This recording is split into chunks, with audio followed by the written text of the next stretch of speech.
Hello, আসসালামু আলাইকুম ওরহমাতুল্লাহি ওবারাকাতু। Tarique Rahman speaking. কে বলছেন? দয়া করে পরিচয় দিয়ে তারপর কথা বলেন। হ্যালো, হ্যালো, কে বলছেন? হ্যালো। ওয়ালাইকুম আসসালাম ওয়া বারাকাতু। আমি যে কথা বলবো শরমে লজ্জায় কথা বলতে পারি না। যে মানুষ আমি তোমাকে বের করে দিয়েছিলাম আজকে নিজেই দেশ ছাড়া। এটাই তো নিয়তি। যেমন কর্ম করবেন তেমন ফল পাবেন। খারাপ কাজ করলে ভবিষ্যতে আপনার সাথেও খারাপ হবে। তাই বলি কি, আমার সাথে কথা বলার দরকার নেই, আপনি ফোন রেখে দেন, রেখে দেন। না বাবা, এমনটা কইরো না বাবা, এমনটা কইরো না। আমি জাস্ট একটা কথা বলার জন্য তোমাকে ফোন করছি। কথাটা হচ্ছে, আমাকে কি একটা সুযোগ দেওয়া যায় না?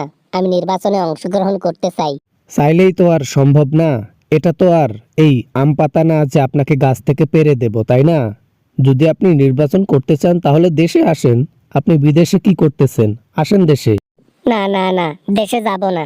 দেশের মধ্যে গেলে এই জনগণ আমার গমের গুড়ার মধ্যে বেশি করে পানি ঢালবে। এজন্য আর এই ভয়ে আমি বাংলাদেশে যেতে পারতেছি না বাবা। আপনি যাই বলেন আর তাই বলেন, ইমোশনাল ডায়লগ মারবেন না, ঠিক আছে? আপনার ইমোশনাল ডায়লগ দেখে আমি পটার মতো লোক না। আপনি যা করেছেন আমার মনে আছে সব।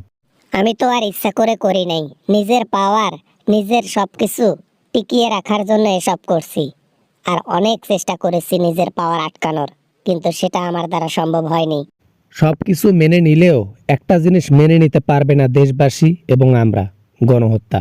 এই জিনিসটা যদি না করতেন তাও একটা ভাবার কথা ছিল, কিন্তু না, আমরা তার ভাববো না। যে পূর্বে যে অপরাধ করেছেন তার শাস্তি আপনাকে বহন করতে হবে, পেতে হবে। আমি বুড়ি হয়ে গেছি, আর এই বুড়ি মানুষটাকে ধরে কি এমন শাস্তি দেবে? আমি নিজেই তো বয়স্ক লোক। শাস্তি নেবার বয়স কি আমার আর সেই আছে? হ্যাঁ, বলো দেখি বাবা। নিজের বয়স তো বেড়ে গেছে।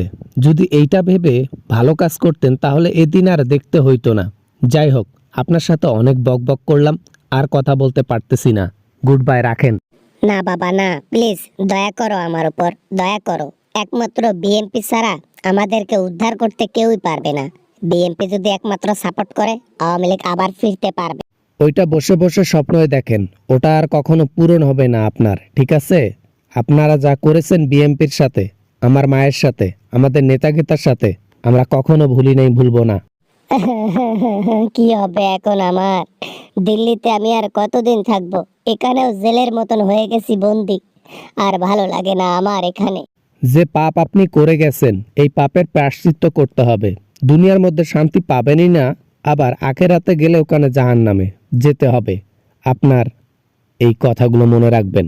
হ্যালো, আসসালামু আলাইকুম বন্ধুরা, সবাই ভালো আছো? আমিও আলহামদুলিল্লাহ অনেক ভালো আছি। যে ভিডিওটি তৈরি করা হয়েছে এই ভিডিওটি আসলে বিনোদনের জন্য তৈরি করা হয়েছে। এই ভিডিওটি দেখে কেউ সিরিয়াসলি নেবেন না, মজাকে মজার চোখেই দেখবেন। ওকে, ভিডিও ভালো লাগলে লাইক করবেন, কিছু বলতে চাইলে কমেন্ট করবেন। আর দেখা হবে এরকম আমেজিং এবং হাসির ভিডিও নিয়ে আবার আপনাদের সঙ্গে। সবাই ভালো থাকবেন, সবাই সুস্থ থাকবেন। খোদা হাফেজ।